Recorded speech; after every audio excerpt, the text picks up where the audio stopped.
नमस्कार दोस्तों, मेरे चैनल पे आपका स्वागत है। आज की कहानी है बुढ़ापे की लाठी। बेटा राहुल, मेरी बीपी की दवाइयाँ खत्म हो गई है, मंगवा दो। पापा, रोहित को बोल दीजिए मुझे ऑफिस में बहुत काम है। रोहित बेटा, तेरी मम्मी का हेल्थ चेकअप होना है, हमें ले चलो। क्या पापा, दवाई ला दी ना? इस बार हेल्थ चेकअप ना हुआ तो कोई आफत नहीं आएगी। और पापा, यह श्यामू को समोसा कचौरी के लिए पैसे क्यों दिए हैं? घर में खाना नहीं मिलता क्या? और इस उम्र में बाजार का तला भुना खाएंगे तो बीमार पड़ जाएंगे, फिर हॉस्पिटल का बिल कौन देगा? पर बेटा, आज कुछ अच्छा खाने का मन किया तो मैं सभी के लिए मंगा रहा था। मुझसे पूछे बिना श्यामू कोई सामान इस घर में नहीं लाएगा। बहू, कुछ दिन बाद तुम्हारी मम्मी जी का जन्मदिन है। मैं चाहता हूँ तुम लोग एक अच्छी सी साड़ी ले आओ। पापा जी, हमें बाजार जाने की फुर्सत नहीं, और उन्हें क्या ज़रूरत है इस उम्र में नई साड़ी की?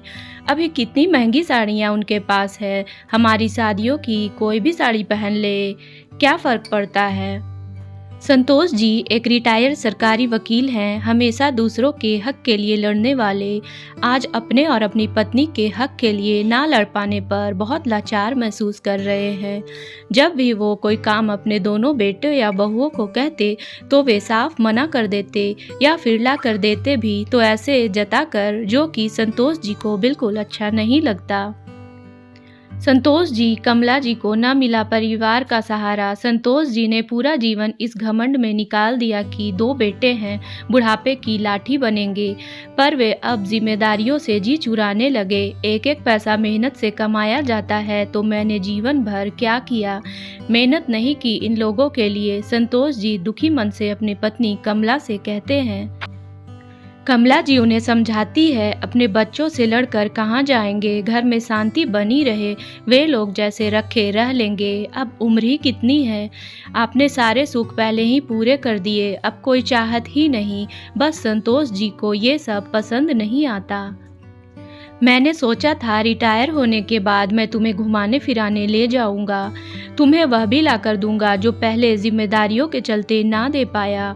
पर तुम पहले भी सबके लिए काम करती रही और अब आज बहुओं के लिए खटक रही हो। दुखी मन से संतोष जी बोले, तो क्या हुआ, बहू भी तो हमारी है, थोड़ी मदद करने में कोई बुराई नहीं। हाँ देवी जी, मुझे भी लगता है अपने बच्चों के लिए काम करने में कोई बुराई नहीं, लेकिन ये क्या उचित है कि हम घर की शांति बनाए रखने के लिए दोनों घर के नौकर बन जाएं। तुम सबके लिए चाय नाश्ता बनाकर कमरों तक वेटर बनकर देने जाओ। क्यों आकर सब अपना अपना काम नहीं संभालते? तुमने तो अपने बेटों को भी रोटी बनाना सिखाया था। जब तुम बीमार होती तो हम सब मिलकर तुम्हारे लिए खाना बनाते थे, पर अब लायक होते हुए भी हमारा ध्यान क्यों नहीं रख सकते? हम सिर्फ 2 वक्त का खाना शांति से चाहते हैं, मदद करना अलग बात है। इससे हमारे हाथ पांव चलते रहेंगे। बहू अगर एक वक्त का खाना बना ले तो तुम्हारी भी मदद होगी। मैं तो कहता हूँ तुम अब बस करो, खाना बनाने वाली लगा लो, किसी को परेशान मत करो। संतोष जी और कमला जी पार्क में बैठे बैठे चर्चा कर रहे थे कि अरुण जो संतोष जी की पेंशन के कागज अपूर्व करा कर लाया था, जो कि कुछ वक्त से अटके पड़े थे।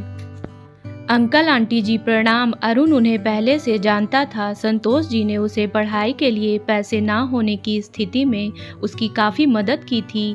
मैं पूजा के लिए फूल ले लेती हूँ, आप लोग बात कीजिए। अपने आंसू पोंछते हुए कमला जी चली गई। अंकल जी, कोई परेशानी है? अरे नहीं बेटा, जीवन है तो कुछ न कुछ लगा ही रहता है। संतोष जी बड़े भले इंसान थे, आसानी से बताने वाले नहीं थे अपने घर की समस्या। अंकल माफ़ करिए, मैंने आप दोनों की बातें सुन ली। आप कहें तो आपकी समस्या का समाधान है मेरे पास। और मेरे पास क्यों, आपके पास भी है। संतोष जी चौंकते हुए बोले, मेरे पास? संतोष जी को अरुण ने सिखाया आत्मनिर्भर रहना। 4 दिन बाद ये कौन है? राहुल, मैंने हेल्थ चेकअप के लिए घर बुलाया है, ऑनलाइन बुकिंग कर। अब तुम्हारा वक्त बर्बाद नहीं होगा, मैंने खुद ही बुक किया है। दोनों बेटा बहू सुनकर चुप रह गए, अब बोलते भी क्या। अगले दिन बेटा बोला, समोसा कचौरी क्यों मंगवाए आप और कौन लाया? राहुल चिल्लाया। संतोष जी बोले, मैंने मंगवाया है, हम दोनों की रिपोर्ट नॉर्मल है और हमने श्यामू से नहीं मंगवाया, होम डिलीवरी करवाई है घनश्याम हलवाई के यहाँ से, चाहो तो तुम लोग भी खा सकते हो। फिर बेटा बहू चुप रह गए। मम्मी पापा, हम लोग इस वीकेंड पर घूमने जा रहे हैं, आप दोनों घर पर अपना ख्याल रखना। उन्हें अपनी माँ का जन्मदिन भी याद नहीं था।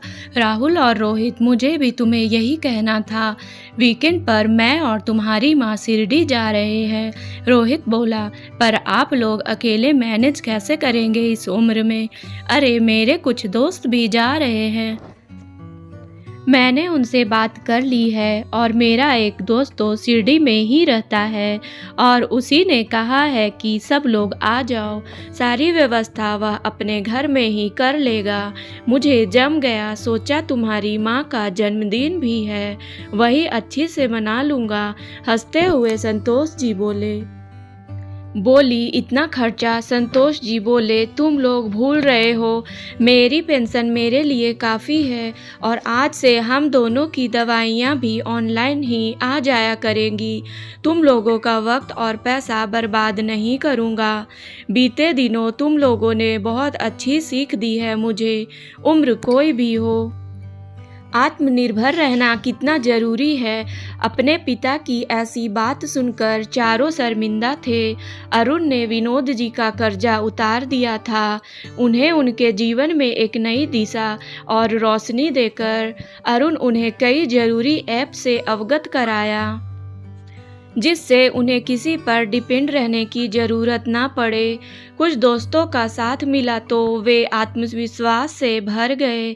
यह देखो बहू रानी, मैंने तुम्हारी सास के लिए यह चंदेरी साड़ी ऑनलाइन ऑर्डर की है, अच्छी है ना? इतनी सुंदर लाल सुनहरे बॉर्डर वाली साड़ी देख दोनों बहुओं का मुंह खुला का खुला रह गया। आज कमला जी फिर से रोने लगी। संतोष जी बोले, अरे अब क्यों रो रही हो? कुछ और चाहिए तो मंगवा देता हूँ। नहीं जी, ये तो खुशी के आंसू हैं, आज हमें बुढ़ापे की नई लाठी जो मिल गई है। इस कहानी से सीख मिलती है कि उम्र कोई भी हो, हमें आत्मनिर्भर रहना जरूरी है।